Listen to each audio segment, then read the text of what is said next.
Okay, good evening, girls, Nashim Yekarot, dear women. We will start the lesson. Today I wanted to do something special with you.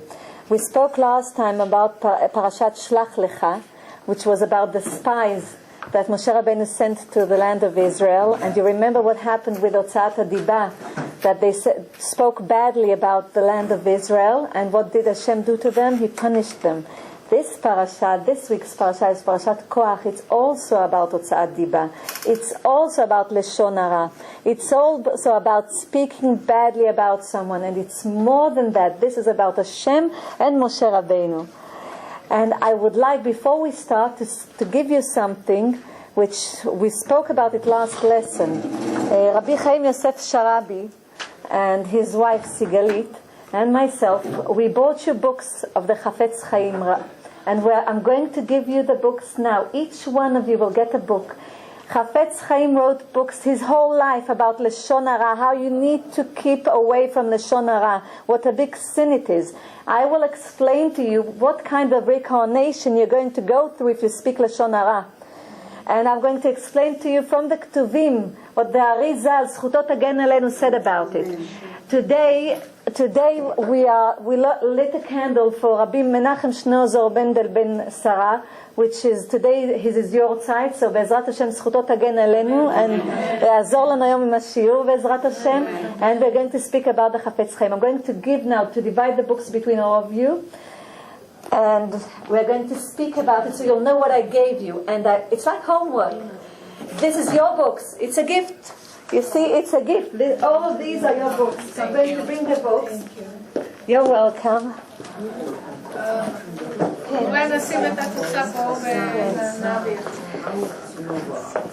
And now it's a pocket book, so you can put it in your purses. You can put it in your purses, and you can read from it wherever you are during the day. Okay, it's easy. It's in English. So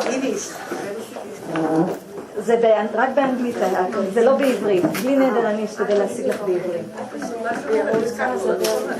זה באנגלית. אין כאלה קטנים כאלה, זה באנגלית. בעברית זה הגדולים.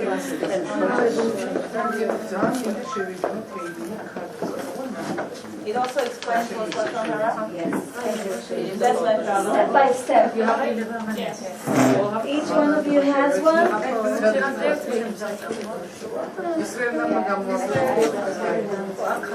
Okay, each one has a copy in her hand. You're more than welcome. In the merit of Rabbi Chaim Yosef Sharabi, שיבדל לחיים ארוכים ואשתו סיגלית. His wife is over here, it's my sister.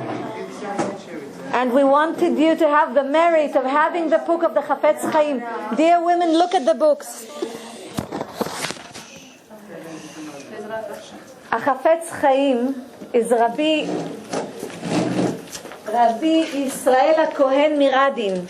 He used to talk all the time and to write books about Lashon Hara. She can give out to people. Yes. I hope that some of the women that were last time, I don't see them here, but Be'ezrat Hashem next lesson. Be'ezrat Hashem. You see, sometimes when we want to speak, I heard from someone that sometimes when she has this eager to speak Lashon Hara, she looks at the picture of Chafetz Chaim to remind her that she shouldn't speak Lashon Hara. So if you don't have anything to say, put water in your mouth. Don't say anything. Zip your mouth. It's better not to say anything because it's a big avon. And it's not only an avon that goes on yourself and your children for four generations. Listen to me very carefully, dear women. If you think that you can chew people and spit them out by speaking about them badly, you have a big mistake. Because Hashem, there's an eye that sees you, an ear that hears you, and there's a book that everything is written. Everything that you do, every word you are accountable for. Every word that goes out of your mouth. So you have to understand, it's not a game. Usually people do look at what they eat. If it's kosher, O-U, OK, O-U-D. If it's Bet Yosef, if it's Mahfoud, if it's other kosher signs that you have on food. So people usually really look and look at everything when they go to the store to see what they put in the mouth. But the most important thing is also what you take out of your mouth. I always say to my children, I would like you to take out of your mouth margaliot, a kinds of flowers. Don't take out of your mouth frogs. You don't need them. You need to take out of your mouth only flowers outside, only good things. If you don't have something good to say, don't say it at all. Keep it to yourself, because of your avera, your children are going to suffer. God doesn't forgive, and He doesn't forget, because God forgives us on Yom Kippur, on the averot that we have between Him and us. But between us and our friends, we have to ask forgiveness. If we spoke about a group of people, we have to go to all of that group and ask forgiveness. And sometimes when we speak about someone, and then we stop speaking about him, and Yom Kippur comes and we need to ask forgiveness, we have a big problem. Usually a person doesn't feel comfortable to go to someone and say, I spoke about you Lashon Hara, and I'm very sorry, please forgive me. I have to tell you, Lashon Hara kills 3 people. The one that said Lashon Hara, the one that listened, and the one that is said about him. Even though he gets all the merit, all the zchuyot from the other person that spoke about him, even though in this world he has like a ketem, like a line on him, okay, like a stain on him, because everybody says en ashan lelo esh, there's no smoke without fire. So that's why it's so important. And I'll explain to you what happens to the one who speaks Lashon Hara. We already see that Parashat Baalotcha, at the end we saw what happened to Miriam. You saw what happened to her, and she was a big tzadeket, as al achat kama vechama us, that we are not in her level. Hashem gave her tzarat, leprosy. She sat down outside the camp, the 3 camps, Machane Shechina, Machane Leviah, and Machane Israel, outside the camp for 7 days. Because she didn't say something bad about her brother, she was concerned with her brother Moshe. But still it was Lashon Hara, so Hashem punished us, so all the children of Israel will see what happens if you speak badly about someone. If that tzaddiket was punished like that, what about us? What about if you say about goyim? You shouldn't say about anyone, because it's a chilul Hashem. Only you have to say, if you need to warn people, that's a different thing. אם אנחנו רואים שחס וחלילה איזה גוי קם עלינו ורוצים להרוג אותנו, אז בטח צריך לומר, and then you have to say. But if it's not, you shouldn't say anything, because it's like chilul Hashem. That's what the Torah says. No, a Torah says. But all of us are His children. אנחנו בכורי ישראל, we are the firstborn. All of us are Hashem's children. All of us. We have Gan Eden Elyon. They have also Gan Eden, but a different Gan Eden. Do you understand? All of His children, all of the neshamot, they have a purpose. You remember the Navi Yonah? And he didn't want to go to Nineveh because he knew that Nineveh, which was part of Syria, he knew that they are going to ruin the children of Israel. So he didn't want to go to them. They were goyim. He didn't want to go to them and to tell them to repent, to do tshuva. He was afraid. He said, I will go to them and they will do tshuva. What will happen to the children of Israel? Hashem will see that they will do tshuva. He knew that they will do tshuva once He comes to them. And the children in Israel are stubborn and don't want to do tshuva. So what will happen to the children of Israel? The mekatregim, the prosecutors up there will be harsher on us. So he didn't want to go there. And Hashem said, but look, I created all the children. All of them are my children, and I have a purpose on creating them. And you don't have any mercy about my children, even though they are not Jewish? So we have, al menat asot kiddush Hashem, we have to behave ourselves morally the right way, the correct way. Morally. And if you'll tell me, okay, we can take ribit, interest, if we'll take... It says that we can take interest from a goy, and from a Jewish man we can't take interest. But that is a correct and a just thing. Why? Because the goy doesn't have any tzivui, any commandment that tells him not to take interest from us. So it's only fair. Hashem is just. So because He can take interest from us, we can take from Him. But we have a commandment not to take interest from the Jewish people. So Jewish people can't take interest from Jewish people. Do you understand? That's why everything is just. Hashem is just. His Torah is emet, is the truth, the total truth. You see, we need to be true with ourselves so we won't have any problem. Once we are true to ourselves, we sit with ourselves, just meditate a little bit, and let's see what sins did we do this day. Like at night, if we sit down and just think for ourselves, what did we do bad this day? This is the beginning of tshuva. And if you do tshuva and think about the bad things that you did and ask forgiveness from other people, Hashem will have mercy on you. Because he who speaks with a merit about other people, with zchut about other people, in heaven they speak zchut about him. But he who judges other people, you know, in heaven, who they open the first book? Not of the one that you spoke about, but yours.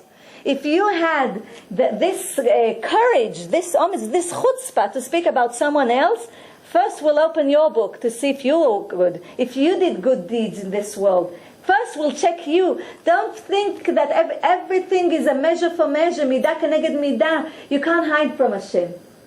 האם יסתר איש במסתרים ואני לא אראנו? Hashem says, נאום Hashem. Hashem says, do you think that someone can hide from me and I won't see him? Hashem sees everything. It's written in Tehillim, in Perek Tzadik Dalet. It's written over there in chapter 94. It's written, בינו בוערים בעם נוכסלים מתי תשכילו, הנוטע אוזן הלא ישמע. He who created the ear, he won't hear. היוצר עין הלא יביט. He who created the eye, he won't watch you, he won't see you. It means that you can't hide from Hashem. You can fool yourselves. You can be hypocrites to the society around you and to yourself, but eventually you're going to pay. Now, all of us want to pay in good deeds, not in bad things. All of us. We don't want bad things to happen to us or to our children, and Hashem says, I won't forget till fourth generation. So don't think if something happens to you, sometimes it happens because of your parents and that's why I told you to lower your parents and your parents' parents. Do you understand? Because it goes for 4 generations. But if you do good deeds and you speak nicely to people, tzedakah, chesed with words, you say to a woman in the morning, wow, you know, you look very nice. Or you give a good word. This is tzedakah, this is chesed. If you had, you know, this big heart to say something good to another person, to speak good to him, to give him like good energy for that day. You know, you can change the whole day of that person. It's like a teacher who teaches in school. And when she teaches and she is very harsh with the students and she gave a bad remark to one of the students, he will have a bad day the whole day. But if she speaks nicely to him, he will have a good day the whole day. So that's very important. What you take out of your mouth, you are judged for that, for everything that you take out of your mouth. And Chafetz Chaim wrote the books about Lashon Hara. And this book, it's written in English. You can see loving kindness. It's divided to days. You see over here, it starts from Aleph Tishrei and Aleph Nisan.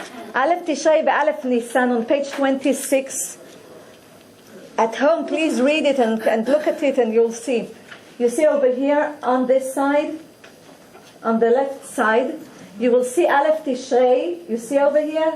It's the 28th of September, and then Aleph Nisan. This is what you need to read on that date. It's separated, and then you have step by step to do something kind. On the right side over here, on the edge over here, you can see something kind. Step by step, it gives you like a way what to do every day, just to teach yourselves, because you know that something that becomes, if you do something every day, it becomes more than a habit, it becomes a second nature. So we can teach ourselves to be better. And how do we do that? By practicing it.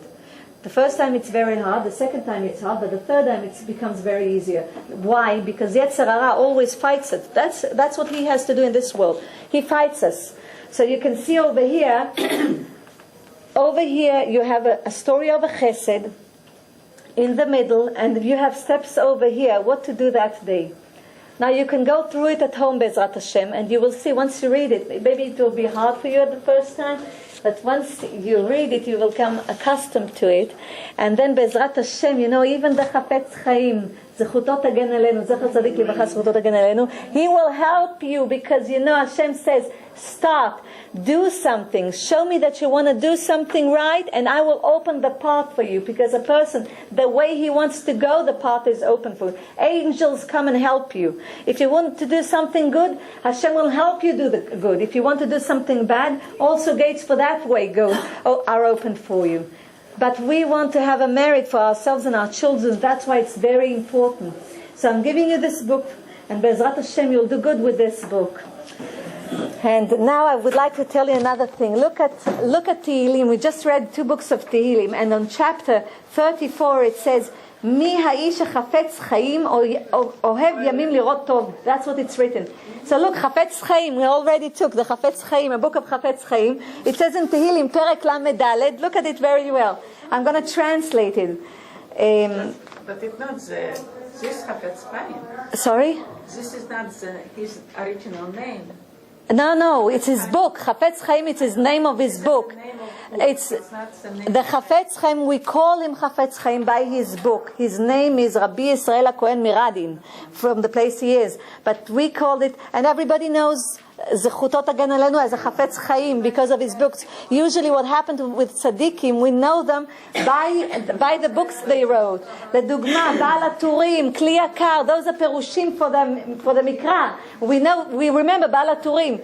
So what happens, we remember the merit by the books they wrote. Once we read the book, and this is other rabbis that just divided the books and wrote it that it will be easier for us. But once we read the books in their merit, they help us. They are responsible for us. Once we do that, they are responsible. Do you understand? They are responsible for us. So we have here, Mi ha'ish hachafetz chaim, ohev yamim lirot tov, and it's who is the man who desires life, who loves days to see goodness, and it says, Netzor leshoncha mera usfatecha midaber mirma. Guard your tongue from evil and your lips from speaking bad things. So you see, Mi ha'ish hachafetz chaim, the one that wants life, he has to keep his mouth. Guarding your tongue all the time through the clock. And once you do that, your children also will do that. Because everything you teach your children, they are going to take out like a sponge outside, you understand? And I would like to start. בשעה טובה Parashat Korach. Okay, נשים יקרות, dear women, we can see in Parashat Korach it's written, ויקח קורח בן יצהר בן קהת בן לוי ודתן ואבירם בני אליאב ואון בן פלט בני ראובן.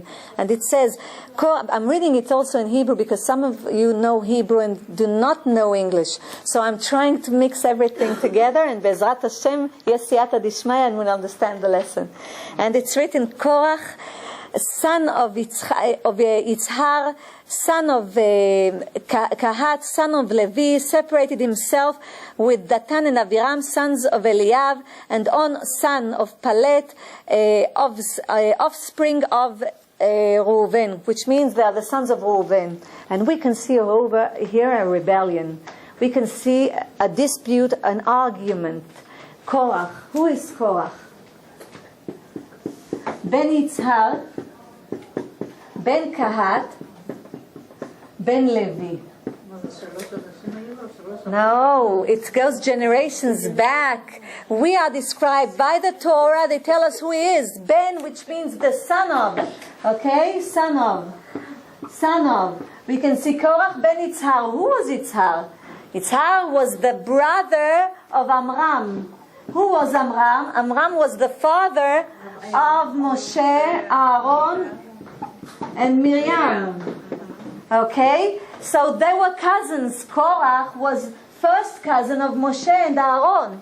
He was his first cousin.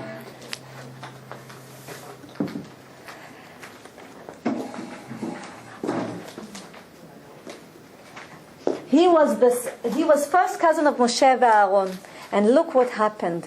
Korach made a big argument, a big one with the children of Israel. He decided that he wants to be now a big Kohen, the Kohen Gadol, the high priest. He wanted to be instead of Aaron. He thought this is what he needs to do. He was from Shevet Kahat, Okay, and Kahat is the Shevet of Amram. Ben Levi, he was Levi, but who was he? Who was Levi? Levi was the son of Yaakov. Ben Yaakov. And tell me, look, and you see in the Chumash, it's not mentioned, it's written. כתוב Ben Yitzhar, Ben Kahat, Ben Levi, לא כתוב Ben Yaakov. It's not written Ben Yaakov. And the question is why? Why Yaakov's name is not mentioned? Because Yaakov knew that he is going to have a problem, that there's going to be a big machloket. Machloket, when I say machloket, I mean an argument, a quarrel, everything bad that is, disagreement. And what do people that have disagreements with other people, what do they do? It's like they usually use a little bit of truth, and then they say everything around it is not l'shem shamayim, everything around it is lies. Stand around it, because they don't want you to know their real intentions. So what did Korach do? He came to the children of Israel and he said, look at Moshe Rabbeinu. He became the king of Israel, and he took the immediate family. He put his brother as Kohen Gadol, high priest, the sons of his brother as Kohanim. Look what he did. And more than that, look, I have to tell you something if I'm talking already about it. Look what his wife said, Korach's wife. Korach's wife told him, listen, look at what kind of power the women have. Korach's wife said, look at Moshe Rabbeinu. She asked him, what did you learn today? So she looked at him and he says, listen, Moshe Rabbeinu he cleaned us from hair, except for the peos over here, all the hair he took off. Because Hashem told him, Parashat Baalotcha, take off all of their hair, clean them from hair, in order to purify them, shave them from all of their hair to purify them. So what did he do? He shaved them. Then he told them, take the Leviim, after they purified themselves in the mikveh, and after they put the korban of Olah and Chatat, after they do everything, because Chatat is neged Hasham, which means guilty, and Olah is against the thought, if they did something bad. And after they do that, in order that they will be purified, then you have to take them, the 22,000 Leviim, Aaron has to take them, and to put them like a lulav. Each one of them, upwards, downwards, sidewards, everywhere, and then Moshe has to do. Aaron does it in order to put them, to sacrifice them for Hashem, that they will work b'mishkan, and Moshe needs to give them to Aaron in order that they will serve Aaron and help him in Avodat Hashem. That's what they did. So she said, look, Moshe Rabbeinu is making a joke out of you. He's bless you. He's making a joke out of you. She says, look what he did. Look how you look like. He said, but Moshe Rabbeinu did the same thing to himself. Of course, she said. It's like Tamut Nafshim Plishtim. He wants to be the leader, the king of Am Yisrael. So he says, okay, I will do to myself the same thing in order that everybody will listen to me. You all are going to listen to him. She says, more than that, look, he tells all the children of Israel to bring Torma la Kohen, to give it to the Kohen, the Torma that they need to give. And Maaser, the Leviim that get the Maaser, the 10th part, he tells the Leviim to give 10th from the 10th that they're getting to the Kohanim. Look, what does he do? Well, how he takes care of his immediate family, like the connections. Look at the connections that he creates. That's not from Hashem, that's from him. He wants to do that. It's in his mind. He wanted to do that. He took power for himself. And then she tells him, what did you learn today? So he tells her about the mitzvah tzitzit. It says, Rashi says, why the mitzvah tzitzit is mentioned in Shlach Lecha at the end of Parashat Shlach Lecha, and we start by Vayikach Korach. Because Vayikach Korach, it says not only he took from separation and made a dispute with the children of Israel, in the children of Israel, it's more than that. He also took a talit, and all of it, he says that Moshe Rabbeinu said that the halacha is that you need one string that will be betzevat chelet, blue, will be light blue. And she said, and what's the difference? And if I'll make you talitot, and all of it is chelet, all of it is blue, go to him and tell him, ze yotzed yedei chova.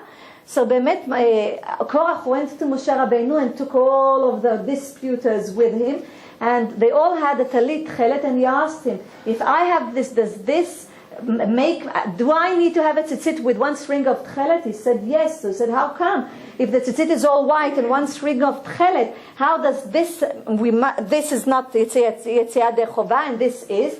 And Moshe Rabbeinu said, Halacha Sinai, that's what you need to do, is Chova. And then he said, he asked him, tell me if I have a house full of books, Sifrei Kodesh, all of my house is full, all the Tanakh I have, and all Sifrei Kodesh I have inside.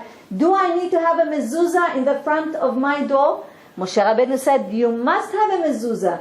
It's not Yedei Chova. And he said, why? We have so many parshiyot in the books of Kodesh. Why do I need in the mezuzah there are only 2 parshiyot. Yesh Shema ve'aya im shamot tishmeu. That's the 2 parshiyot that is written in the mezuzah. Only 2 parshiyot, he says. But in the books of Torah there are a lot of parshiyot, 275 parshiyot. So why do I need to have the mezuzah if I have a whole house full of the Sifrei Kodesh? And the dispute, and he says, well, now he spoke to the children of Israel. You see, Moshe Rabbeinu everything is from his head. That's why also you see in the Parashat that Moshe Rabbeinu says, you're not going against me, you're going against Hashem. It's like a pikos, because once you say that the Torah is not true, and Moshe Rabbeinu is the one that received the Torah and gave it back to the children of Israel, once you say that, you're like a pikos. So that's what his wife told him, and he said, go back to Moshe and dispute him. And what happened to Korach? The ground opened, the earth opened its mouth and swallowed them alive.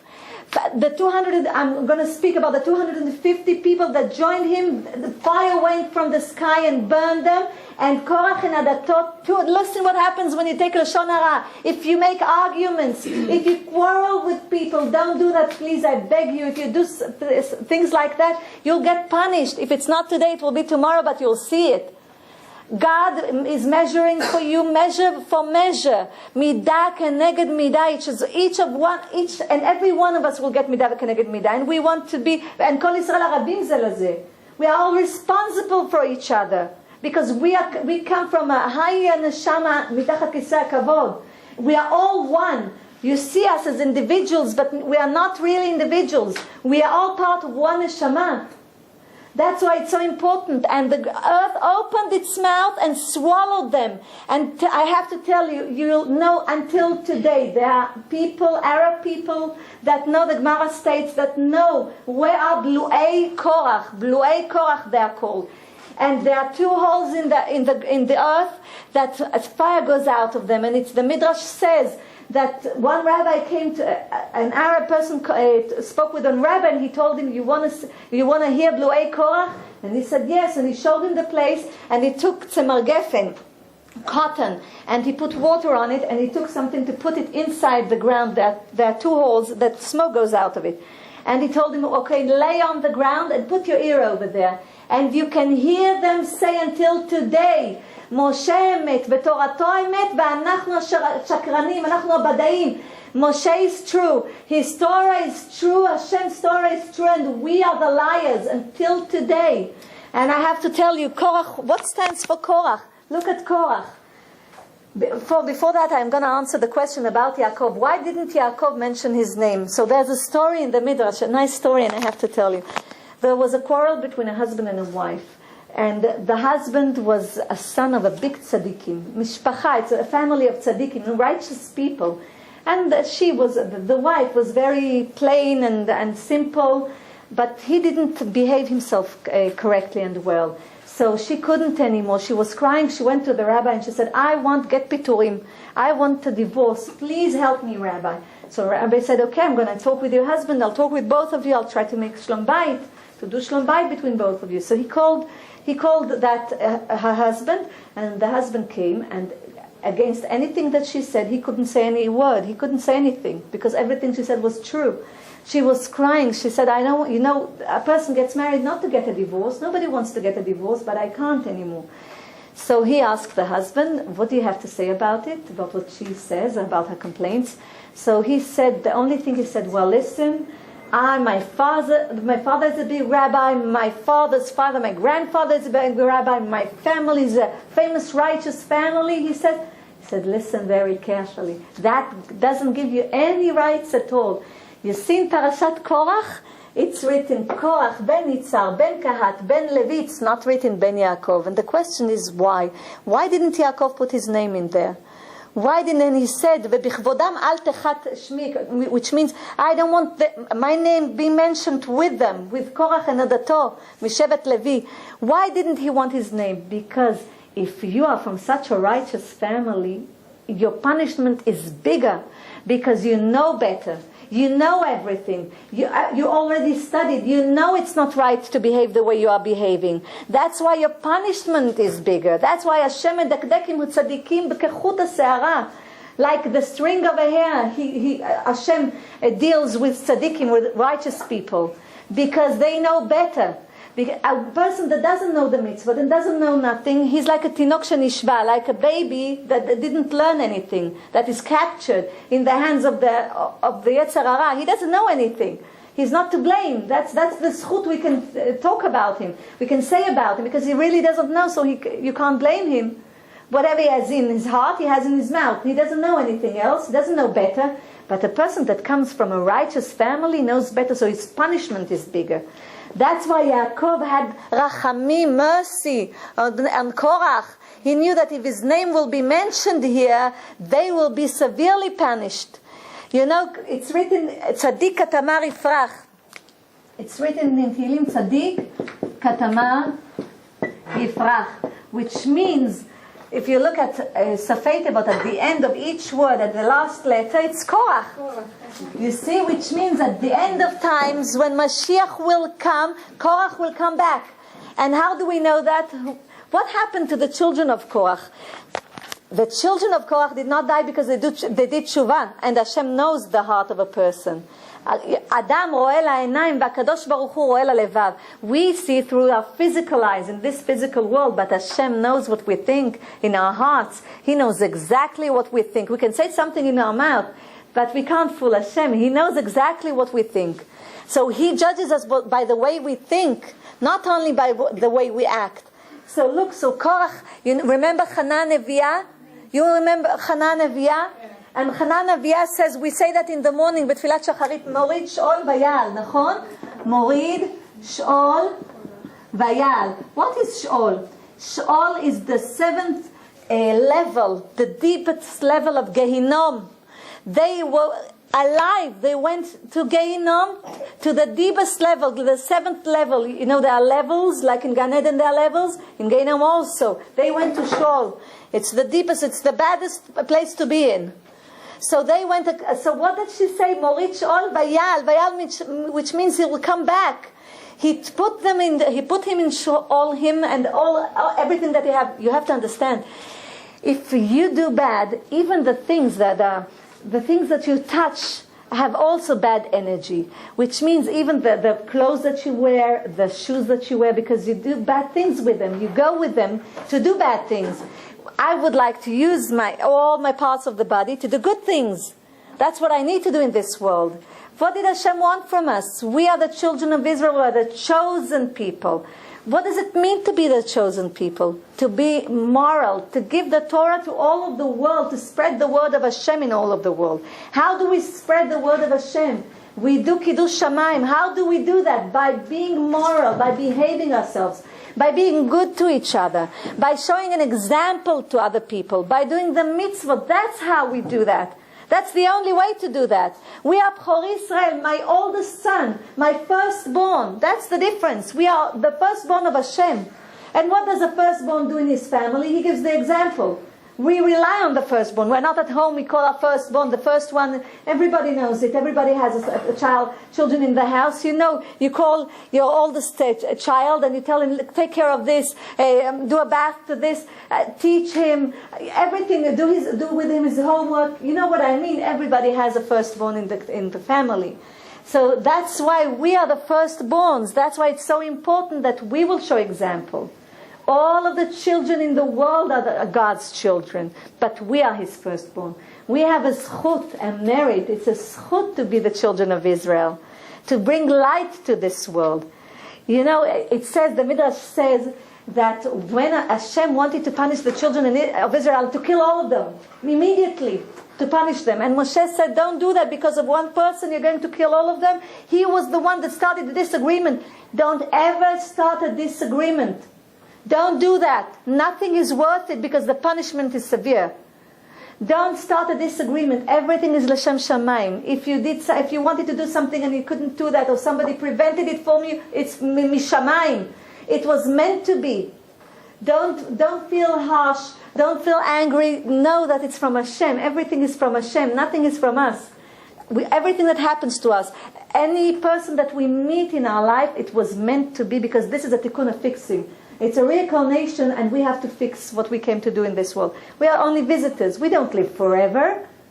We live only 70, David HaMelech Omer, it says, 70 shana or 80 shana b'gvurot, 70 or 80 years approximately, statistically, not more than that. So we are only visitors. What do we want to gain? We don't take anything with us back, except for Korach that took back everything with him. When the earth opened her mouth, everything that Korach had went with him. All his property went into the ground with him. Even a needle that belonged to someone else that was in a different shevet, it was Korach's shevet, it went inside into the ground, and people saw all the parts, everything that they lended other shvatim, other tribes, going into the ground. And even, shtarot, like money, or even papers that their name was written on, their name was whipped off. Nothing stayed from their name. Everything went into the ground. Why? Because he opened his mouth to take out bad things. Hashem gave him midah keneged midah, measure for measure, and he put him into the ground. The earth opened her mouth exactly the way he opened his mouth. The earth opened her mouth. It's a very severe punishment. And you know who went from the descendants of the Korach? Who was one of the descendants of a big descendants? Shmuel HaNavi, the son of Hannah Neviah. Shmuel HaNavi was a descendant of Korach. Shmuel. And he was considered as Moshe and Aaron. Shmuel HaNavi. He had a zchut to be like Moshe and Aaron. All of his blessings were answered. All of his questions, everything that he asked from Hashem were answered in this world. So he had a big zchut, Shmuel HaNavi. And I'm coming back to Yaakov. So now you know that Yaakov didn't want to put his name over there because he had mercy on the children of Israel. And if you look very carefully, you'll see that in the parasha itself, you'll see over here, Yud, you'll take the first words, okay, the first letters, of each word, you'll see Yud Bet Kuf, it's Yabok. Yabok is one of the names of God, one of the names. What is missing from Yaakov? For Yaakov, tell me what is missing. If you look at Ayin. And why is Ayin missing? He didn't give them his Ayin. Why? What is Ayin? Ayin in Gematria is 70. How many children went to Egypt? How many children went to Egypt? 70 nefesh, 70 nefesh. He didn't want each one of them to be cursed because of Korach. Look at what the Torah tells us. Quietly, but it tells us. Not in telling us a forward, but showing us in the Mikra. And if you will see, you have also here Yabok, which is one of the name of God. One of the name of God. And what is Korach? Korach stands for, just a minute please. אז למה יש בתהילים מזמור שיר לקורח? לילדים של קורח. מקורח יצא שמואל הנביא. זה מכוון עליו? בטח. כי יצא ממנו צאצא. And if you'll see very carefully, Korach didn't mean a bad thing. Okay, I'll show you something and then I'll show you another thing. Wait, bear with me and I'll explain everything so it will be very obvious for you. Look what happened. What is Korach?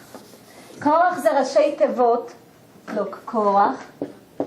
It's קנאה, jealousy, reish is רוממות, seeking honor, okay, respect.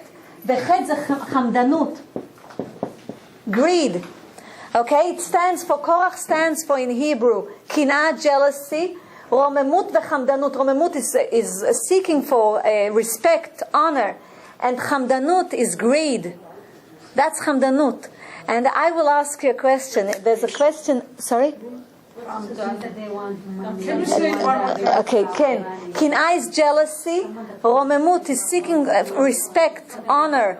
And chamdanut is greed. wanting more for yourself. I'm telling you, even if you want more, a better car, a better house, more furniture, nicer furniture, everything, nothing goes with you to the grave. Nothing, except for Korach. And look what his wife did to him. It says in the Midrash, חוכמת נשים, בספר משלי, it says, חוכמת נשים בנתה ביתה. She who is wise among women builds her house. וזו אשתו של און בן פלט. We're going to speak about her, the wise woman. But look at the woman that is not so wise. ואיוולת בידיה תהרסנו. Which means, but the foolish one, the foolish woman, destroys with her own hands, destroys her house. And she was foolish because look what happened to Korach once he listened to her advice and followed it. And there was another woman. You remember? On Purim we read Megillat Esther. That woman, what did Haman's wife tell him? Oh, you know what you should do to Mordechai? You should build the gallows for him. A high tree, 50 amot. 50 amot built for him, and then hang him for that so everybody will see, everyone will see. And what happened to Haman? Exactly what he wanted to do to Mordechai Yehudi happened to him. So we can see two foolish women that were in their own house with their own hands, with the mouth. It says Chaim ve'mavet beyad halashon, and it says life and death are in the hand of the tongue. But the tongue doesn't have hand. Isn't that weird? כן, אישה בונה, אישה הורסת, יישר כוח. So, but the tongue doesn't have hand. ביד הלשון? How come ביד הלשון? Look what the hand, what does the hand do? It does things. You want to do a mitzvah, want to do a bad thing, the hand does it, and the legs take you over there. Okay? But the hand does it. If you want to give it tzedakah, you give it with your hand. You don't give it with your legs. You do with your hands. The tongue does the same thing. Do you understand? The tongue is more, there's nothing dangerous more than the tongue. The tongue is a dangerous thing. If we had, think about it, dear women, if we had to pay money for every word that we take out of our mouth, we would think 1,000 times before we take the words out of our mouth. Won't we? We would. If we had to pay money for it. But because it's free, we don't pay money, so it's not a problem. We say whatever we want. And if we are angry, you know, it says in the Mishnah that Kol mi shekoes, Kol dinei gehinom sholtim bo, which means gehinom sholet bo. Gehinom is controlling him. You do understand? So you shouldn't get angry. If you are angry, count to 10. Don't speak to anyone while you are angry. And I wanted to remind you, these chodashim, Tammuz and Av. Angry, you want to speak with? No, you should, no. Take your anger, open a book, do something else, drink water, do whatever you think that will calm you down, then speak to the person. Yes, exactly. Don't speak with a person while you're angry, because then you don't think correctly. That's what happened to Korach v'Adato. They couldn't see anymore. The Yetzer Hara came in a disguise. It was like Yetzer Hara was dying L'Shem Shamayim, a mitzvah. But it wasn't true. It was Yetzer Hara that was speaking through their tongue. And that's what he came to do in this world. So you can disguise everything like it's L'Shem Shamayim. But you know what? Hashem knows exactly why you do everything. And I told you, you're going to be judged about it. And nobody's going to be there for you. Only yourself. Only your soul is going to be there. Yes, please. I have a quick question. You just said that we don't pay for our words. We can say whatever it doesn't cost us. But my husband always says that your words are counted, so be careful what you say. But is there such concept, or he just makes Yes, there is. It's like each one that is born, he has. I also tell that to my children. You know, you have a sum of words that you can say in this world, and if you use all of them, then you can't say anything. You can blah blah, and nothing will go out. But there is, you do pay for it. You understand that Hashem is going to do measure for measure with you. But in that moment, when you speak in this physical world, it seems like you didn't pay for it. You did bad to someone else. You don't feel it on your flesh that moment. And you think, well, now it's over. I did what I needed to do. Like Datan v'Aviram, they're part of the dispute over here. Datan v'Aviram, what did they do? They left Korach and Kol Adato. They left them, and the 250 people, they said, let them continue to make the fire. We are going back to our tent. That's what they did. They already started the fire. They hated Moshe from the beginning. You remember the Shnei Anushim Nitzim? the two people that fighted and Moshe came to separate them. You remember in Egypt? There were them. And then on the 7th day of going out of Egypt, when they stood in Bifnei Yam Suf, and that Yam Suf was there was going to be the Exodus over there, Kriyat Yam Suf, they were also the people that said, let's go back to Egypt. What are you waiting over here? Who will open the sea for us? They were also those people. And then when Hashem gave the children of Israel Haman, you remember what happened? They were the people that put Haman like Hashem is giving them on Shabbat, and Hashem took that Haman because they wanted the children of Israel to sin. Now they got their punishment. Why? Because Hashem wanted them. You'll ask me, why those wicked people stayed so long with the children of Israel when they have so many sins on them? Hashem wanted to show them in their own eyes to see how He puts Moshe, even though they hated him and they tried everything they can do to ruin his leadership, He wanted to show them, this is the chosen person. I have to tell you, Hashem chooses. All the leaders is from Hashem. He chooses them. It seems like we choose them because we go to and vote for them. So it looks like Hashem chooses kings. He chooses prime ministers and presidents. That's what yes, it comes from Him, not from us. Everything is from, also, that's what we think. But what about also when we have a tzaddikim and they are choosing the best of their students and sending as a shlichim to different communities, they must be accepted the same way? Of course. You see from here that you must not dispute a Talmid Chacham. Today in our generation we have a problem because most of the children of Israel are in darkness because we don't know enough Torah. So that's our merit. This is the thing that when the end of time comes, we can defend ourselves. They're saying, but we really didn't know. We didn't mean to do that. But now we know. We have the Chafetz Chaim, and now we know we must not dispute and do Lashon Hara and say Lashon Hara. We know that. But still, now we can also always tell to Hashem, that's our Senegoria. That's how we can defend ourselves. Do you understand?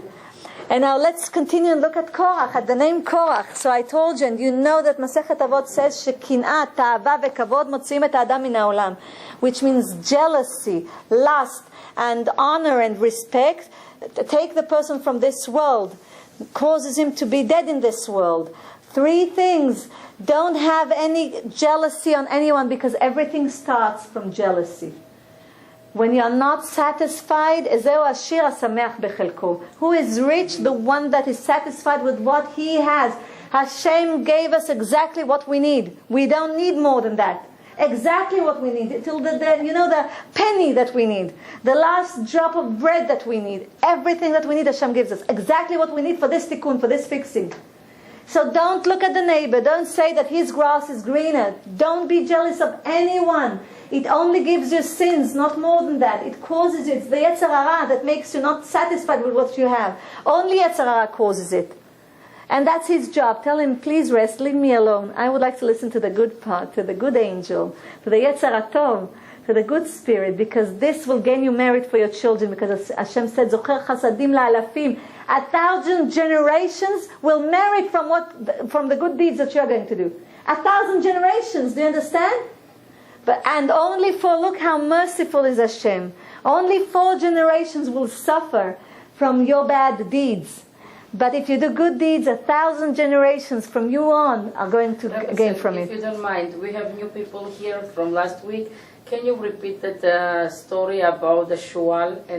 Okay. I'll give you an example. Okay. I'll give you an example. And the example is like this.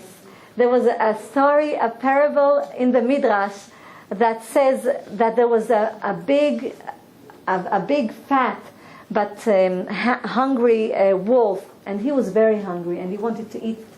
So he was looking for food, and then he saw a fox coming ahead. He saw the fox. He said, "Wow! Now I have something to eat. I'm gonna go to this fox and try and catch him to eat him." So he came to the fox and he caught him. So once he caught the fox said, "Why, you're not wise. I thought you're wiser than that." He says to the wolf, "Look at me. I'm all skinny. I don't have anything. I don't have any flesh on me. You don't need to eat me. You won't be satisfied. You'll be still hungry. I'm going to give you a good advice. Go and eat a human being, a person. But he says, no, but in the Torah it's written that you must not eat a person, and God is going to punish me for that. He says, don't worry, he won't punish you, he will punish your children. Don't be concerned about it. Don't worry, it's not your punishment. You don't see it now. Your children are going to be punished. So the wolf was thinking and said, well, maybe he has something in what he says. So he went and was looking for a human being. And he found a person, but before he got there, a net took him up. Caught him and took him up. He was crying and crying and crying. And the fox that was hearing him from far away came quickly to him. And he saw him and he looks at the net and he says, wow, you wicked fox. Oh, what did you do? You tricked me, he says. You tricked me. You told me that nothing bad will happen to me. And look what happened to me. I'm in this net. I was caught by human beings. And he says, what do you think? I thought you were more smarter than this. I said that your children are going to be punished, but you are punished for your father's mistake and for your grandfather's mistake. What do you think? You are not punished for your deeds, for their deeds, because you had only the thought and you didn't do anything yet. And you know that Hashem, machshava tova metzarfa lemaaseh, which means a good thought, he adds to a good deed, but machshava ra, he doesn't add to a deed. If you thought something bad, he doesn't add it. Even if you thought that, but you didn't do that, it's not written in your book. You understand? Only avodah zarah. Only if you worship a different God. So look how merciful is Hashem. So he tells the ze'ev, he tells the wolf, you are punished for what your father, your ancestors did, not for what you did right now. So you understand that you have to consider everything that you do. And I would like to continue. And tell you what is Korach. I would like to show you. Moshe Rabbeinu was a reincarnation of Hevel. We're going to speak about it for a minute before I show you other things. And Korach was a reincarnation of Cain. You remember what happened in the book of Bereshit, in Chumash Bereshit, between Cain and Hevel? You remember that Cain stood on Hevel and killed him? You remember? Okay. So God treats us midah keneged midah, measure for measure, and I would like you to see that the Arizal, Zecher Tzadik Livracha Zchuto Tagen Aleinu, tells us this. It's written in Bereshit, Shivatayim Yukam Cain. After the 7th generation, Cain is going to be a Yukam, which means litnakem. Revenge. She's going to be revenged after 7th generation. Thank you. And I have to tell you, look what's Maze Yukam Cain. Moshe stands for Moshe, Shin for Shet, the son of Adam, and Hey for Hevel. That's a reincarnation of Hevel. But Yukam stands for Mitzri, Mem for Mitzri, Kuf for Korach, and Yud for Yitro. Cain had 3 reincarnations. Cain had 3 reincarnations. In the Egyptian that Moshe Rabbeinu killed. Listen, Egyptian was the nefesh of Cain. Korach was the ruach of Cain. Yitro was the neshama of Cain. 3 reincarnations. Harizal says in Shara Gilgulim 3 reincarnations. He came back 3 times. In the Egyptian, what happened to the Egyptian? Moshe, that was a reincarnation of Hevel, he came to fix Hevel. Moshe, what did he do? He killed the Egyptian. Why did he kill the Egyptian? Because Cain killed Hevel, and Hevel is Moshe. So Moshe, measure for measure, killed the Mitzri. Look how the Torah, everything is just in Hashem. Everything that Hashem does is just. Look, it's amazing to see that. Then Korach is the Ruach. I told you that the Neshama is divided to 5 pieces, okay? The Neshama is the lowest level. It's the Neshama Be'ematit, okay? It's in the flesh. It's in the blood, the Neshama, in the liver. That's her place. We have the Ruach. Her Ruach is in the heart. I'll explain it in lessons to come. The Ruach is in the part of the Lev in the heart, where the will is. In the heart, there's the bad spirit and the good spirit, because that's the battery, plus and minus, over there. And then the neshama itself is over here. Here's the keter. Everything is good about the neshama. In the nefesh, everything is bad. It wants to do everything that the body wants, the flesh wants. All the desires of the flesh. That's the nefesh. Okay, I'm just giving you, just to know. And then there's the chaya v'yechida, which are up, in the upper levels, under kisei kavod, which we can't touch them, but it's there. We get pieces of the neshama. Once we are born, the nefesh comes with us. The Arizal says, the Zohar HaKadosh says, the nefesh comes with us. Once we are born. And I told you, the nefesh is be'ematit, it's in the blood. It desires to do what the flesh wants to do. Okay, and where does the flesh comes from? The earth, Adamah. And then what happens on the age of 13 and 12, 13 for the boys, for the bar mitzvah, and 12 for the girls, the ruach comes down.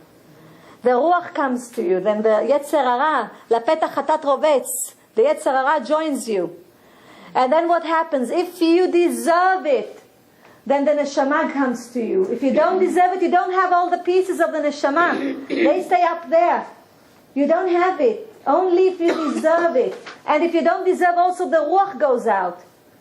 You need to deserve it. Now what happened?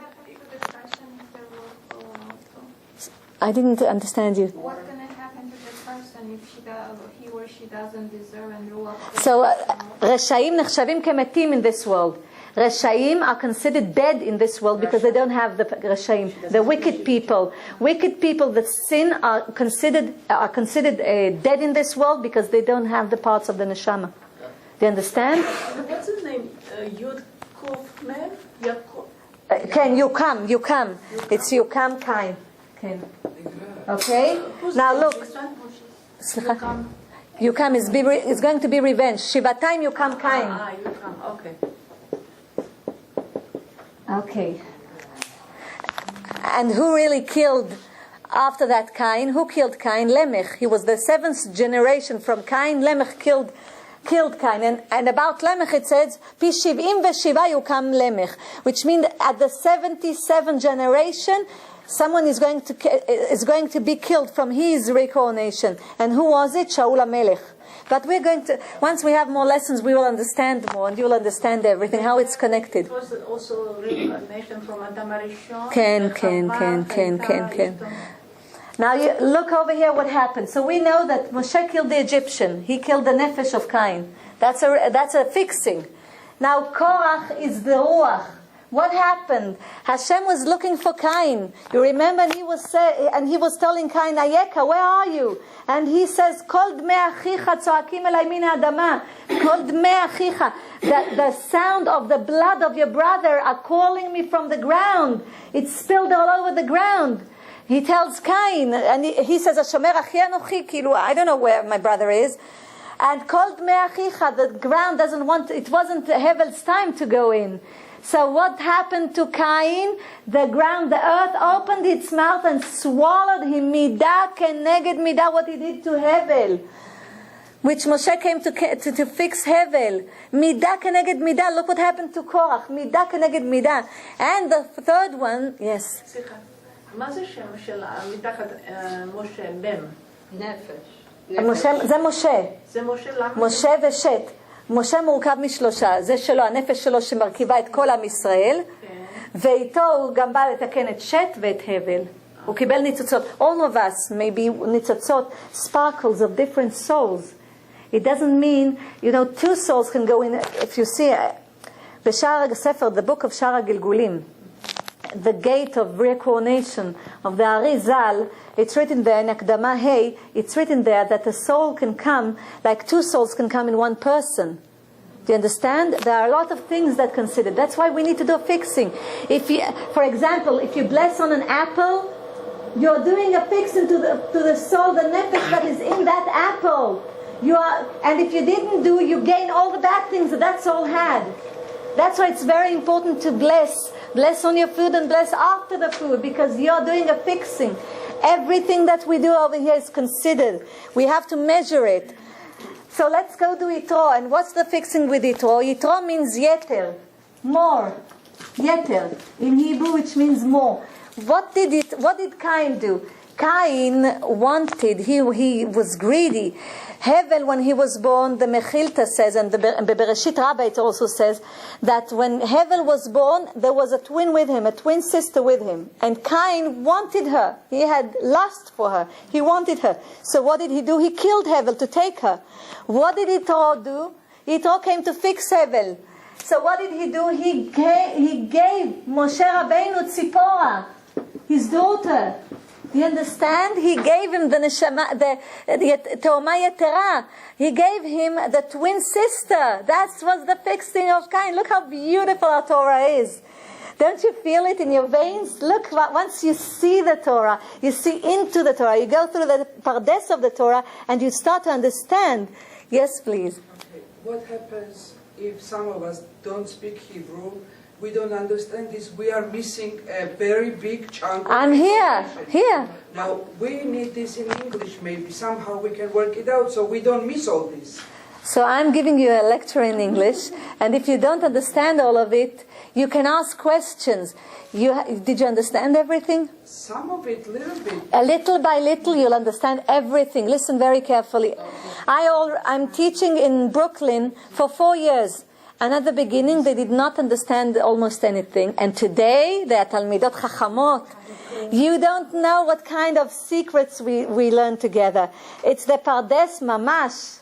You don't even understand what we learned together. But they came to a level. And we started, it's only the second lesson over here. So Be'ezrat Hashem, a little by little. Hebrew, I don't know how I'm going to learn this. No, but I explained it to you. I'm explaining what the word means, and I show you what happens. I don't want to miss the information. That's what I'm saying. I know, and I'm happy. I'm very happy for that. I don't know, maybe there are other people also. Okay. Yeah, Baruch Hashem. That's a good thing. But you'll see, a little by little, your eyes are going to be open. Your eyes, your spiritual eyes will understand. You will see that. A little by little, you'll see, you'll gain the knowledge, and then you'll understand. You'll become a Talmidah Chachama. Be'ezrat Hashem. And then Be'ezrat Hashem, I have to tell you, around the Shabbat table. The mother of the rabbi, so it's going to be easy for Ben Porat Yosef, it's a schut. So the schut we have that you are here. So you will see, Be'ezrat Hashem, it's a big mitzvah. Everything that you hear here, to tell others also. It's a big mitzvah because I told you, you are learning a Shur Torah at night. Night is the time of dinim, of judgment. Do you understand?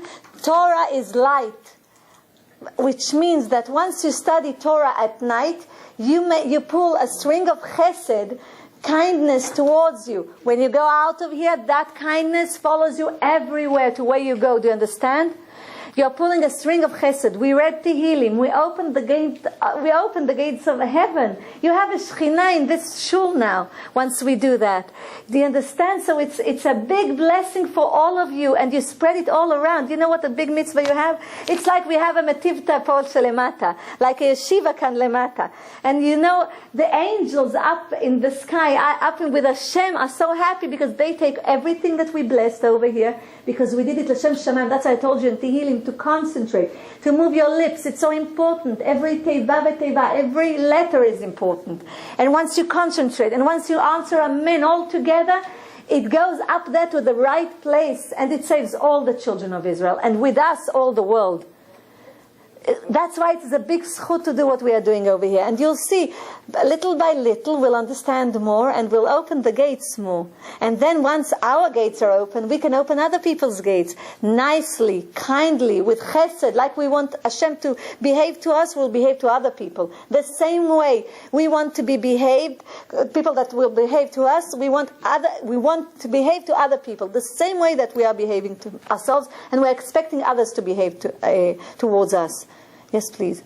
No, it's okay. Okay, so I showed you now how Cain and Hevel are fixing them. Yes. I have a question. I'm sure we've all said Lashmara, but I'm saying, how do you do tshuva for it? By stopping saying, by doing tshuva now, stopping. But you said it's punishing the... Yes. So how is that? As here, let me explain. Until now, you didn't know that. It's like Tinok Shenishva.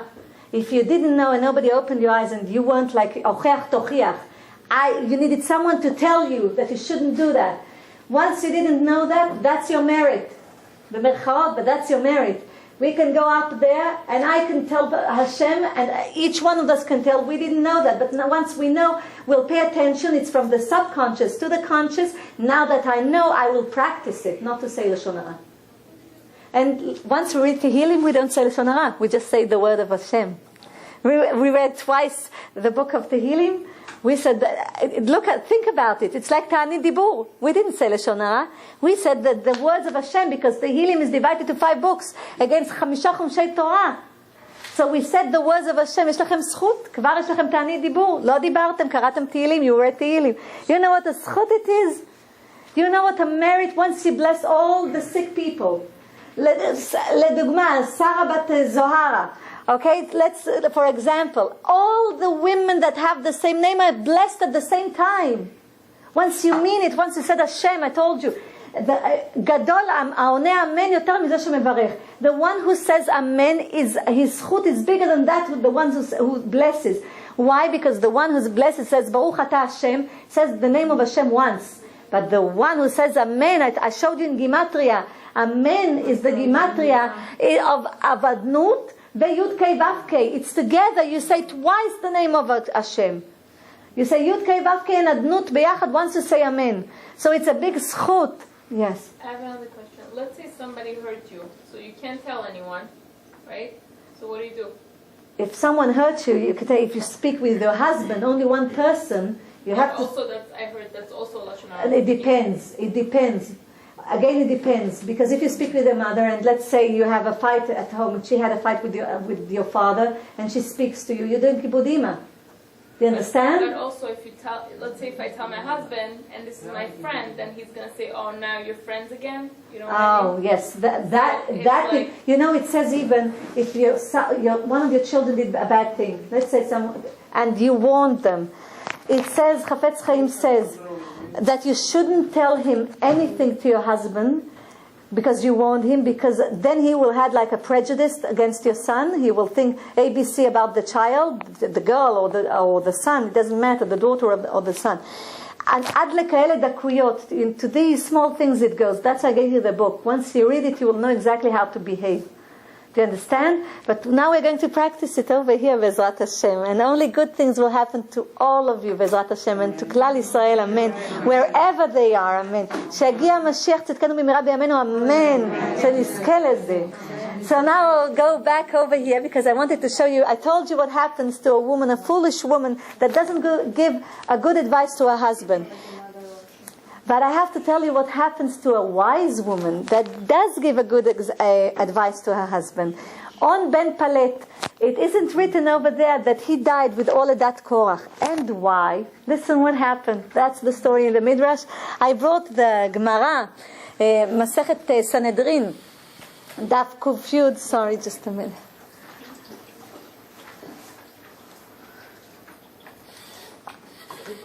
Masechet Sanhedrin, but I won't open it up because it's becoming too late, so I want to continue. It says over there about Ishto, the woman, the wife of On Ben Palet. I have to tell you something. On Ben Palet came back to his wife, and his wife was asking him, tell me, why are you part of this dispute? Why are you part of this argument? His wife asks him. And On Ben Palet said, listen, I'm from Shevet Reuven. I told you there were 3 groups in this dispute. And he was from Shevet Reuven.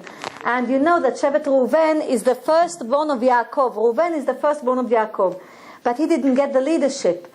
Yehuda got the leadership. He got the kingdom. He became a big king from Shevet Yehuda. And what happened with Shevet Yosef? Also, they got the leadership, because you know that Eldad and Medad that sat in the camp and said their prophecy over there. They said Moshe is dying, is going to die, and Yeshua is going to get the children of Israel into the land of Israel.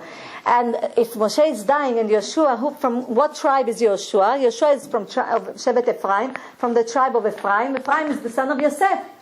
So Reuven said, but I deserve, I'm the firstborn, I should work in the Kodesh Kodashim, because I'm the firstborn of Yaakov. So there was Korach that felt that he needs to be from Shevet Levi, that he should be the high priest, the Kohen Gadol instead of Aaron. There was Shevet Reuven, Datan Aviram, Ve'on ben Palet from Shevet Reuven that said that we are the firstborns. Reuven was the firstborn, we deserve it. And there was also the 250 Bechorim, the firstborns, that said that we should worship in Kodesh Kodashim instead of the Levim. They got our job. All of them wanted to be closer to Hashem. Because if they want to worship in Kodesh HaKodashim, they want to come closer to Hashem. So let's see, what did the wife of On ben Palet say to him? So she said, so why are you part of this dispute? So he told her, and she said, well, listen very carefully. Tell me please, if Moshe is the leader, he has the leadership, aren't you his student? He says, yes. She says, okay, let's say that Korach is going to win. He's going to be the leader. Aren't you still his student? He says, yes. So what's the difference? She says, anyway, you're a student. Why should you be part of a dispute against the children of Israel? You're not going to gain anything from that, she says. So he said, but I can't, I have to go with them. I promised, I made a shvuah. I told it at Korach that I'm going to go with them for the dispute, the argument over there. So she said, don't worry, leave it to me. What did she do? Look what a wise woman does. She took wine, very strong wine. She gave him wine. And he became drunk. She put him in the tent, and she sat at the entrance of the tent. Now, a married woman, she has a cover on her head. She took off the cover, para'et se'ara. That's what she did, and sat in the entrance of the tent. Meanwhile, in that Korach, all that group of Korach came to call him. He promised he's going to be part of it. They came to call him. But they saw her at the entrance of the tent. They couldn't look at a married woman without a kisui rosh. They went back. Korach sent another group to call them, but she was sitting over there. And meanwhile, the earth opened her mouth. Bal'ah took all of Korach and Adato, killed all the 200, the fire killed all the 250 people, and nothing happened to On ben Palet. She saved him. Do you understand how a wise woman saved her husband? Just by helping not to be part of Lashon Hara and the dispute. Look how, and Hashem helped her to save him. She was a very wise woman. And the dispute is called, if you'll see, בפרקי אבות it's written, בפרקי אבות it's written very nicely. ככה.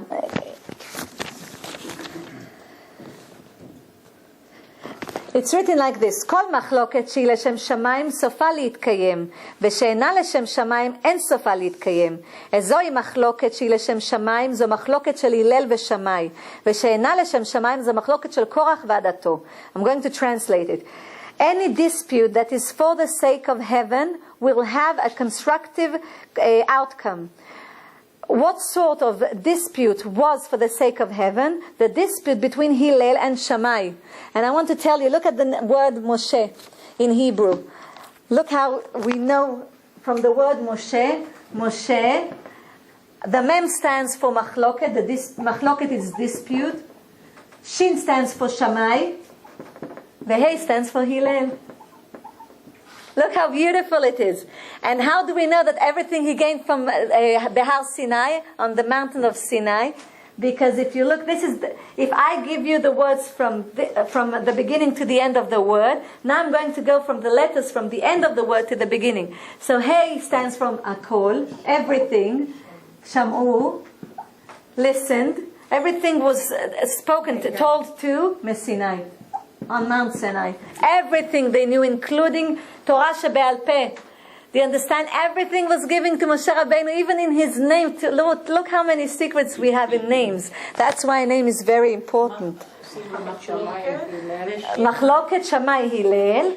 That's from this side to this side, and from the other side you can see Misinai, from Akol Shamu Misinai. Everything they have heard on Mount Sinai. The wisdom of a woman is a mazal, or it's what is how can a woman be wise? You said wise woman. We have bina. No. It's a mazal to use it. It's a mazal that from the subconscious you'll have it in your conscience, and you will use the wisdom that you got from God, because Hashem vayiven Hashem. Of course, we have a binah. No, God gave it to you. It's a mazal if you'll know how to use it. So each one of us has it, betach. Or each one of you dear women over here has wisdom. So smart, you know. We have a special kind of wisdom. There's chokhmah ubinah. Chokhmah is for the man. The man received from Hashem chokhmah, to be wise, but the woman received binah. Binah is understanding, think from a thing, coming to conclusions from knowing one thing and another thing, and she can come to conclusions, the right conclusions. A woman has that instinct that tells her, if you listen, I have to tell you something. If you're true to yourself, if you listen to your first instincts once you have a problem, the first thing that comes to you, that's the right thing. That's the true instinct before the Yetzer Hara. The bad spirit tells you to do something, gives politics around it, dyes it, colors it from it exactly. Before it starts with politics and other things that you put around it. But the first instinct that you have is for Hashem. That's the true thing. The first instinct a woman has. And a woman should help her husband not to get into quarrels and fights, because her husband has only chokhmah. We have binah, bayiven, milshon bayiven. Hashem bara et ha'isha from the tzela of the Adam, that she will be modest, but he bayiven. And bayiven is milshon binah. Ben yud hey.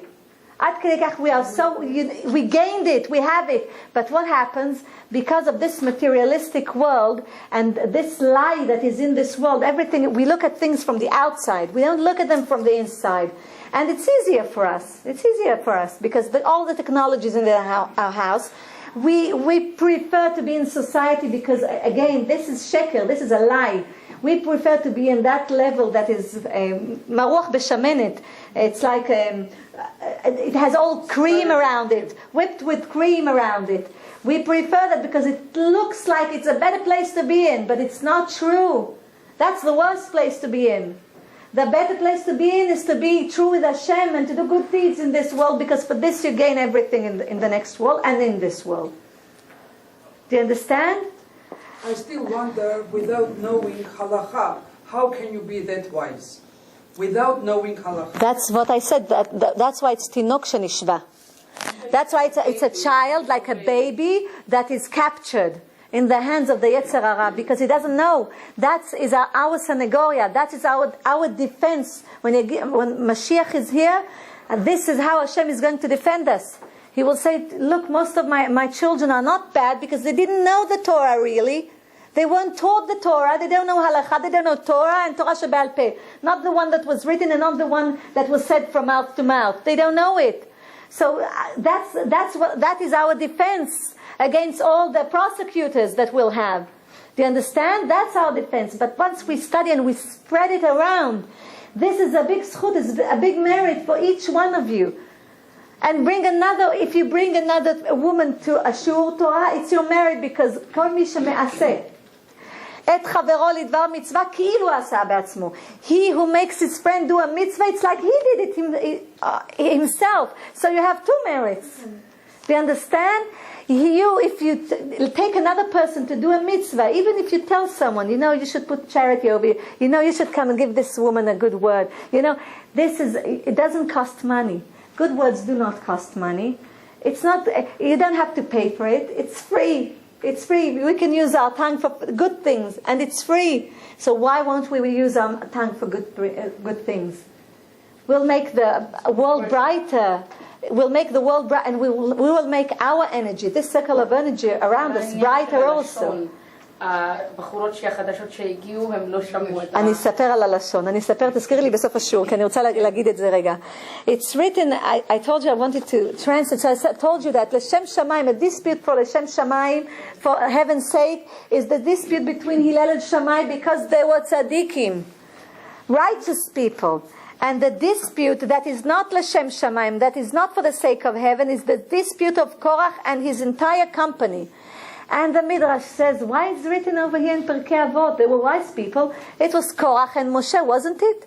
Why is it written over here, Korach and all of his company? Because the true dispute over there was really between Korach and his company. I told you there were 3 groups. One was Korach, and that's why it's written Vayikach Korach. It's written Vayikach Korach, which means Korach took. It's not taken by all of the group, but took Vayikach instead of Vayikchu. Took, only Korach took, which means each one of them had his own secret desire. They didn't show it. That's what Machlok dispute usually causes. And I would like to tell you something. And what happens, Moshe Rabbeinu tells them, we'll speak about it in the morning, baboker. And why doesn't he say we'll speak about it tomorrow, machar? Why does he say boker? I wanted to show it to you because I want to speak about the netilat yadayim of the boker. What did Moshe wanted to show? I'm going to give you something from the Zohar Kadosh. I'm not going to go deep into it. I'm going to give it from the outside. But you will understand because I want you to do it at home. Look, I will take a chair just a minute and put this.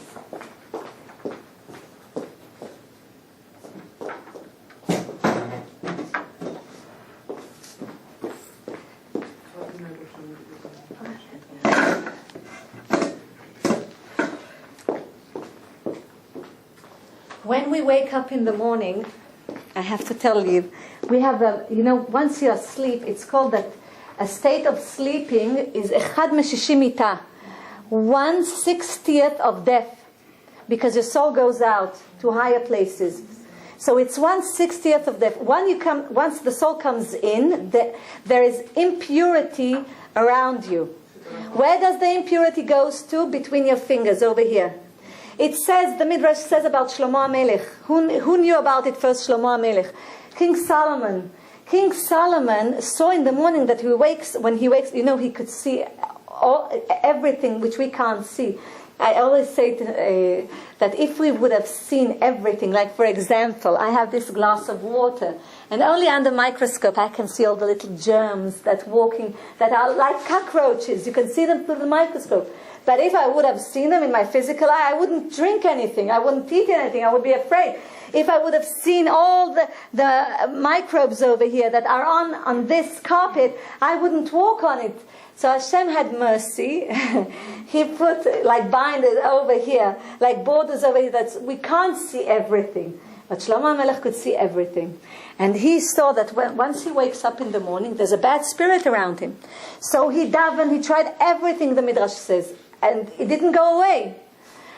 But then he said, I'm going to do netilah. You shouldn't have, when you do netilah, anything on your hands. No rings, nothing. And he said, I'm going to do netilah. And the netilah in the morning is like this. I brought Shulchan Aruch Mekutzar, but I'm going to show you. You take, and I'm going to explain to you because it's part of Korach. You take with your right hand the container. You don't put the water on your hands yet. You move it to your left hand.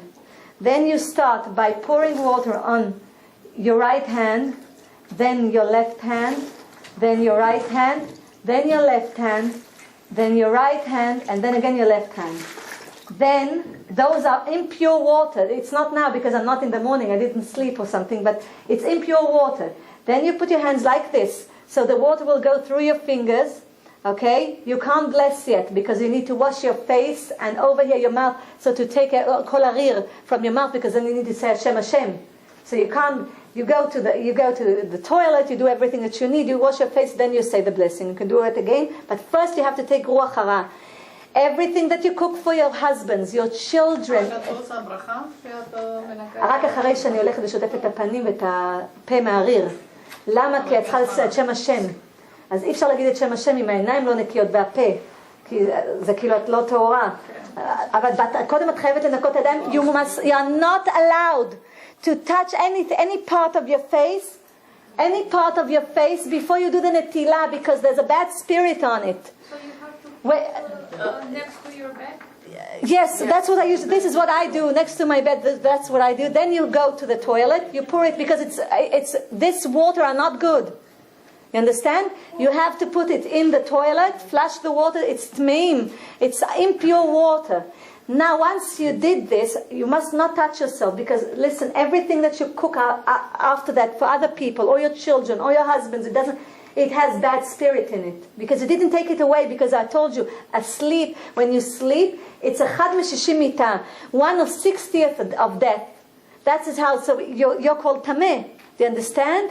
And where does it go, the bad spirit? Over here between the... But why did we do... Yes, please. Until, let's say, this you do when you wake up. Ken. If you wake up during the night 3-4 times, do you do each time? Okay, it depends. No, you do only once, then you can do it without a bracha. Okay? But it depends on the length of the time that you sleep. But I have to tell you something very important. Why do we do that? I'm sorry, when you do bracha, the blessing, the first time? First time, right? כן, אבל before you do the bracha, you go and wash your face and your mouth over here. מהריר, אני לא זוכרת איך אומרים ריר באנגלית. You woke up at 3 o'clock at night. כן, yes, why? I'll tell you why. You can't say the name of God without washing your mouth. Don't need to brush your teeth, but you have to wash, exactly. Now listen, yes. I have one question. So you wake up, you make nitilat כן. yadayim. You put your hands like this. You have to put so the water will go through your fingers. Okay, it's here or between the nail and this one? This is a place or this is a place? This is the place. Okay. This is the place. So we wash our hands, We hold our hands like this, let the water go through. Okay, and then we're gonna clean. We wipe her, yes. We wipe her. Okay. We wipe her hands. Do we say bracha or no? Not yet, because you need to... Okay, one second. Then let's say we need the toilet. We Okay. need the, emergency. So what we do? Going to do Yes. toilet. We wash First you do netilah. Before you go to the... Why? Yeah, then you can go to the toilet. Okay, then you go to the toilet. Then you go into Yes. toilet, you wash your hand and say bracha. And then you say Asher Yatzar, and then for the washing, yes. Asher Yatzar, and then you make again. Ken, So you woke up at 5 o'clock after that. What do you do exactly? Just a hand. You first do your hands. זה הדבר הכי חשוב. That's the most important thing in order to take the bad spirit. No bracha, because the face is not clean yet. And the mouth is, because when you say Baruch Atah Hashem, and you have to say the name of God. 5 o'clock also we have to say bracha again? No. If you said, once you did it and you went to sleep again and you woke up at 7 o'clock, no. You just do the netilah and don't say any bracha. Then there's the bracha levatala. You don't do it. You don't say again the bracha, but you do the netilah. If it's more than train sitin, it says that King David used to sleep only train sitin. I will tell you a whole story about King David. It's like 60 breaths of a horse. Why? Because King David was supposed to live only 3 hours after he was born. King David was nefel, which means he was supposed to be dead after he was born. I won't tell you the whole story because it's a whole lesson, at least for it. But I will tell you, bli neder. I will sit with you with King David and I will tell you the whole story. But I want to explain to you why we do that, so you will understand. Why do we do that? Why do we take? It's only in the morning when we do that. Why do we do that? We hold it with our right hand, and it's also here. The Shulchan Aruch Mekutzar. It's written. Listen very carefully. I brought the Shulchan Aruch. I will read. I'm sorry for the hour. I know it's late. But I'm going to read it to you. The question was that in Shulchan Aruch it's not that detailed, explained. הנה, אני רוצה להראות לכם, רק שנייה. Here, the procedure of washing hands in the morning is as follows. Listen carefully. Take the vessel in your right hand, here, and then place it in your left hand. You don't pour the water. Place it in your left hand. And then first pour on your right hand, and then take the vessel in your right hand and pour it upon the left hand. The procedure is repeated 3 times. Sometimes people even do it 4 times. Okay? You take it from the right, you take with your right hand, you don't pour the water. You hold it with the right, then you move it, you take it on your right, then you start. Why? That's the why, because it's Parashat Korach. I want to explain it to you. Why did Moshe Rabbeinu tell him, Boker, let's wait for the morning and not for tomorrow? He could use the word machar. Maybe he can change his mind, that's fine. First of all, yes, he wanted time to change. This is the pshat. This is from above. But in deep explanation, our body is divided, half of it to kindness, mercy, and the other half, the left side, is judgment. Now this world was created with mercy and judgment. I won't go into it, but I'll explain to you, I promise, בלי נדר, במהלך השיעורים הבאים, בעזרת השם. Little by little I'll explain everything. Now this is the right side is mercy. The left side, I told you, is judgment. We want that everything this day, that when I woke up in the morning, all my day will be with mercy. Even if something bad was supposed to happen to me, or to my children, to anyone, the bad things will be slaves to the good things. How do I do that? I'm made by holding the vessel in my hand, taklit, anatla. In the right hand, I'm showing Hashem, this is the side of the mercy. Now I'm moving into the left hand, this is the judgment. Now this judgment will be a slave the whole day to this right hand, to the mercy, and then I'm starting to pour. Do you understand? That's what you're doing. You don't even understand what you're doing. You're making this judgment, the part of judgment, which is on the left side of each one of us, to be slaves to the rabbi. The rabbi is the one that is mercy. Liot eved lerabo, it's called. That's from the Zohar Kadosh. You make him a slave. Once you pull from the left hand to the right hand, and everything that you do with your hands that day will be with mercy. All the food that you're giving other people, everything that you do, it's so important, because otherwise there's bad spirit controlling everything that you do. It seems like small things, like I showed you the betzah, why we eat a betzah on Shabbat. You remember I showed you a betzah, an egg on Shabbat we eat because it stands for the 12 combinations of the name of God, Yud Kei Vav Kei. It's not stam betzah. I showed you last time that it's... Because in Georgia, by the Georgian tradition, people never knew that we have to eat egg. Now you know. Oh, we know. Egg? You see? If you want to taste But not everybody knew about it. Not everybody knew about it. Now you know. What the egg is very tasty on Shabbos, is in the tomb. Here, listen very carefully. Yes, usually in a chulent you have the egg. The egg comes out brown. Yeah, it's true. Okay, because That's how the egg looks very special on Shabbat. Dear women, listen please. We must eat the egg. Yes, just a minute. So I just want to remind you, we eat the egg on Shabbat because the egg, if you write it in Hebrew, you see Yud Bet is the 12. Yud Bet is 12 in Gematria. 12, Tzadik for combination, Serufei. Hey is for Hashem. Yud Bet Serufei Hashem. You put it on your table, Yud Bet Serufei Hashem. Because the world was created with letters, with the Hebrew letters, Sfat HaKodesh. Do you understand? It's the language, the holy language. All the world was created. It's written in Bereshit. Bereshit bara Elokim et hashamayim ve'et haaretz. First he created the Aleph Bet letters from Aleph to Taf, and then Shamayim va'aretz. First the letters. That's why it's so powerful. Every word that you take out of your mouth is powerful. I will end the... Yes, please. What does the egg mean again? Tell me in English. Okay, the egg means... Bet Yud over here is 12. 12. Tzadik is Tzerufei, is combinations of Hashem. 12 combinations of the name of Hashem. There are 12 combinations, I told you. Each month has a special combination of the name of Hashem. Nisan has the combination of Yud Kei Vav Kei because it's the first month of our calendar, the Jewish calendar. Okay. And every month I will remind you where to concentrate with the right name of Hashem. I told you about Chodesh Tammuz. You remember I told you it's Kuf Vav Kuf Yud. That's what you should daven when you say Musaf Shel Shacharit Shel Rosh Chodesh. We already did that. Bezrat Hashem, Chodesh Av, I will tell you exactly what you should concentrate on once you bless. And it's important to come because it says, Bnei Yissaschar says, why do the children of Israel pray and their prayers are not answered? Because it's written, Ki bi chashak va'apalteu asagveu ki yadashmi. Which means, in Tehillim, King David says, I will answer him if he will use the right name, my right name. So we need to know the right name of each month. And Yud Kei Vav Kei, that name of Hashem, is combined of 12, different 12 combinations of Shem Hashem. And they're divided to months.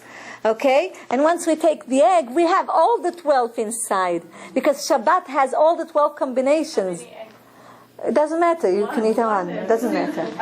But you need the egg on. But you can bring like everyone you gave us all the names of תזכירי לי רק, names. תזכירי לי רק, טוב? Remind me, כן.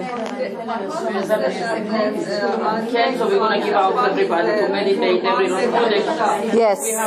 It symbolizes Chorban Beit HaMikdash, but in the deepest way, it symbolizes the 12 combinations of the name of God. Do you understand? It's like the Torah is combined by Pardes. So we can look from the outside. If I look from the outside, everything is stories from the Torah, moral stories, but stories. Then we look at the Drash. Then we look, about what the Chachamim said, and then what Chazal said. And then we look at the Raz, the secret, and the Sod. So we look deep inside. Once we look deep inside, we can't ignore it. We know that this is the truth. Don't you feel it in your veins that it's the truth? It goes inside, and then you can't say, I won't do it. You have to do it because you feel it's part of you. Because we are part of Hashem. We are part of Hashem. And to have such a holy energy inside us, we can't use it for false. We need to use it for truth. And now that you understand this Natilat Yadayim, please tell your children, your husband, it's so important to do. Don't make them do it, Don't sit on their throat and tell them to do that. I want it in a nice way, in a peaceful way. Once you do it, your children will do it. They will see you do it and they will ask questions. Why do you do that? Then you can explain it to them. Then your husband will do it. You can explain about the bad spirit, that when you sleep, it's like Achat Meshishim Mita, which means 1/60th of death. That's why you need to do it, because the bad spirit stays over here between your hands. That's why it's so important. And when do we say the Odani? Modernity. Yeah. At the same time that we wake up. When you wake up, you spread your hand to Hashem before you get out of the bed. After the Natilah. Before you get up, when you're on the bed, the first. Why? Because you want all of your day to be followed with Hashem with you, with a good spirit. Then when you wake up from bed, you say, Modeh ani lefanecha melech chai v'kayam she'achzarta bi nishmati b'chemla rabba emunatecha. Why can you say that before you washed your face and your hands? Because you don't say the Shem of Hashem. Do you understand? Yeah, but it's not Hashem, זה לא Hashem ממש. זה לא יוד קי וו קי. It's a king. It's not, do you understand? You refer to him as a king. You didn't call him by the name. You saying On bed, I just, if I'm sleeping like this, I just pick up on my head a little bit, open my hands and sit. You don't have to get up fully. You don't have to stand near your bed. On your bed before you do, that's the first thing that you do, because that should be the first thing that you take out of your mouth. You have to sit, or you have until you are in the bed? No, you can sit. It depends. If you have a pillow or something, you can sit. And just say, that's the first thing you should take out of your mouth. That's the first thought. So all of your day will be followed with the name of God in you. To make exactly, because it's very important. So you make Natilat Yadayim, then you're going to... First you say Modeh, then you get out, yes, then Natilat Yadayim. And how many, let's say we don't have... You know what, let me finish and I will answer you, okay? Because it's late and people it's almost midnight. What did I want to say? I wanted to say something. Okay, I wanted to say something. I just would like to remind you, I didn't finish Parashat Korach, but it's okay, we touched it. I have to tell you something. I said it once and I'm going to say that again. Hashem says to the tongue, look at you, all of the body, all of the parts of the body I made standing up. Your hands, they stand up. Look at the parts of the body. Your legs, they stand up. All of them, like in 90 degrees with earth. They understand? Everything stands up. If you look at it very carefully, your ears, your eyes, your nose, everything stands up. The only thing that I put laying is you. You lay down. The mouth, the tongue, you lay down. You're the only thing. I put you over here so you will lie down. More than that, he says, I also tied you up over here with a leash. Like you do with a dog, that you tie him a leash over here. You tie it up over here so you can go outside and blah, blah, blah, blah, blah, wherever you want. He says, so I also tied you up over here with a leash. And then he says, I gave you 2 gates. One is over here, the teeth, and the other gate is the mouth. You see over here, it's like flesh. So I have bones as a gate and also flesh as a gate. And still you do whatever you want. and still you do whatever you want, and still you chew people and throw them out like they are nothing. You forget that those are my children and I care for them, and I would like you to be just like me. V'ahavta l'recha kamocha, Naum Hashem. I would like you to copy what I do, which means I love you anyway. Unconditional love. That's what we need in order to get Mashiach. We need unconditional love between us. We have a lot of enemies, a lot of them. And we need, in order to help ourselves, to love each other. It's very hard sometimes, but we need to practice it. And once we practice it, it will become our second nature. And once it's our second nature, it's our nature. We gained it. We did a good deed. And unconditional love, ahava, that is 13 and 13, when we love each other. Yes, I will show you something. When you love, look how you create the name of God with love. Love in Hebrew is ahava. And ahava, I'm going to do it in Gematria. Aleph is 1. Okay, Hey is 5. Bet is 2. And another Hey is 5. Please tell me, how much is it? 13. 13, okay. Now, if one Jew loves another Jew, a fellow Jew, ahava, ve'od ahava, plus, it's, how much do I get? 26. What is 26? Yud Kei Vav Kei, the name of God. You create the name of God. Once you love another Jew, you create, and this is our Torah. You create the name of God.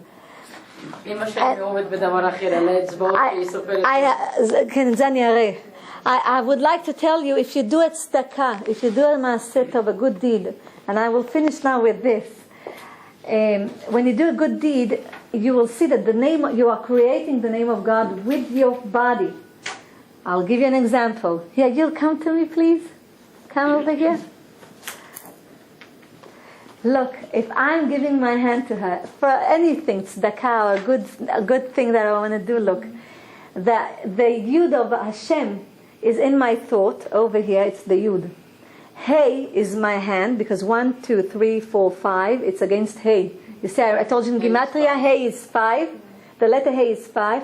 Vav of Hashem is this. You see the Vav? This is the Vav. You see the Vav? That's how you write Vav in Hebrew. That's in the Vav. And another Hey of Hashem is her hand. Look, she has another hand, 5 fingers. It's Keneged Hey. You created Yud Kei Vav Kei. You did a big mitzvah. You created the name of Hashem in this world. Do you know what you did? You elevated, you raised the name of Hashem up in other worlds. Do you understand? You made the Shekhinah happy. But once you loved another fellow Jew, once you got over your anger, your chaos, your disagreements, those disagreements are nothing in this world. Don't consider them. That's the Yetzer Hara that wants us to have a dispute. That's why he's dancing in this world in front of us. Because we have false hatred towards each other. And it starts from jealousy. Everything starts because we are not satisfied with what Hashem gave us. We think that we need other things, but we don't need them truly. We just need to know Hashem by learning His Torah, Torah shebe'al peh ve'Torah shebichtav. By learning it and opening our spiritual eyes, then we feel fulfilled, because this is really the food of our neshama. The food of the neshama is the Torah and Torah shebe'al peh, and the goodness that we are going to do with it. And once we do that, we do kiddush Shem Shamayim. You understand? We are mekadshim Shem Shamayim in all of the world. And once we are good, you'll see that we won't have enemies. All of the goyim will be afraid of us. We won't have to do anything. We don't have to go out for war, anything. We don't need any soldiers anymore. Because Hashem will give His angels as soldiers for us. They will be around us to protect us. But meanwhile, what do? We make them run away, all the soldiers, all the angels, Hashem's soldiers. Why? Because we say bad things, we do bad things, instead of practicing the good deeds. And with those words, I would like to bless all of you, Be'ezrat Hashem, that Kadosh Baruch Hu will give you גאולה פרטית וגאולה כללית לכל בית ישראל. יגיע משיח צדקנו במהרה בימינו אמן. And I would like to tell you, a person should separate from his friends with דבר הלכה. So it says, יחיד ברבים הלכה כרבים. Okay, יחיד ברבים, it means, that's the name. If you take the letters, it's a name of an angel that will take you back home, Be'ezrat Hashem. That's why I say that. So if you say that Yachid Berabim means a single person, and the group of people, halacha kerabim, the halacha will be as the group of people. And if you'll take it by words, you will see that this is the name of angel Yoha that takes you back home safely. הלכה כרבים. לפני סיום על השמירה, לספר את הסיפור של כל הארבע מלאכים לפנינו, מה שקרה בפלטבוש? כן, כן, אני צריך את הסיפור, אבל אני עכשיו אסיים פה ובלי בפעם הבאה.